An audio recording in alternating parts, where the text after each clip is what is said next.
জামাতে ইসলামীর সম্মানিত আমির ডাক্তার শফিকুর রহমান তিনি বিএনপি প্রধান জনাব তারেক রহমানের সাথে সাক্ষাৎ শেষে তিনি স্পষ্ট করে বলেছেন যে তারা জাতীয় সরকার নির্বাচন পরবর্তী জাতীয় সরকার বিএনপির সঙ্গে জাতীয় সরকার গঠন করবেন এবং বেগম খালেদা জিয়া যে ঐক্যের পাঠাতন তৈরি করে গেছেন সেই ঐক্যের পাঠাতনে দাঁড়িয়ে আগামী দিনে রাষ্ট্র পরিচালনা করবেন।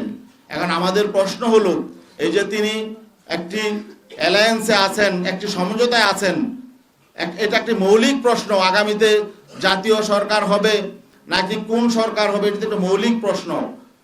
যেহেতু আমরা এদের প্রতিদ্বন্দ্বী, একটি প্রতিদ্বন্দ্বী শক্তির সাথে গিয়ে উনি নিজে ঘোষণা দিয়ে আসলেন তিনি জাতীয় সরকার করবেন, তাদের ঐক্যের পাঠাতনে দাঁড়িয়ে রাষ্ট্র পরিচালনা করবেন, তাহলে এখানে আমাদের সাথে তো বিষয়টা তিনি ডিসকাস করেন নাই, অন্যান্য শরিকদের সাথে তিনি এককভাবে ঘোষণাটা দিয়ে আসলেন।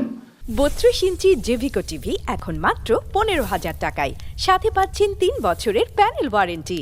এখন আমাদের শঙ্কা হলো যে এখানে নির্বাচনের আগে যেহেতু একটা সমঝোতা সমন্বয় প্রতিদ্বন্দ্বী দলের সাথে হয়ে যাচ্ছে, তাহলে নির্বাচনটা আসলে পাতানো নির্বাচন হবে কিনা, এটা কি ইলেকশন হবে নাকি সিলেকশন হবে, এই শঙ্কাটাও আমাদের সামনে চলে এসেছে। তো এই শঙ্কা নিয়ে আমরা তো আসলে মানে সহযোগী হতে চাই না কারো, আমরা চাই একটি প্রতিদ্বন্দ্বিতাপূর্ণ নির্বাচন। বাংলাদেশে স্বাধীনতা পরবর্তী যে নির্বাচনী যে কলঙ্ক হয়েছে সেই কলঙ্ক থেকে আমরা বেরিয়ে আসতে চাই। আর আমরা এমন সমঝোতার নির্বাচন, নিজেদের মধ্যে ভাগাভাগির নির্বাচন এবং সিলেকশনের নির্বাচন এটা আমরা চাই নাই, মানুষ এটা চায় না, কিন্তু আমরা সেই আশঙ্কা করছি। সেই আশঙ্কা থেকেও আমরা শঙ্কিত যে আগামী দিনে আসলে সুষ্ঠু নিরপেক্ষ গ্রহণযোগ্য নির্বাচন হবে কিনা, নাকি আমাদের সাথে ঐক্য করে তলে তলে আবার ভিন্ন রকম কিছু হবে, এই আশঙ্কাটাও আমাদের মধ্যে দেখা দিয়েছিল।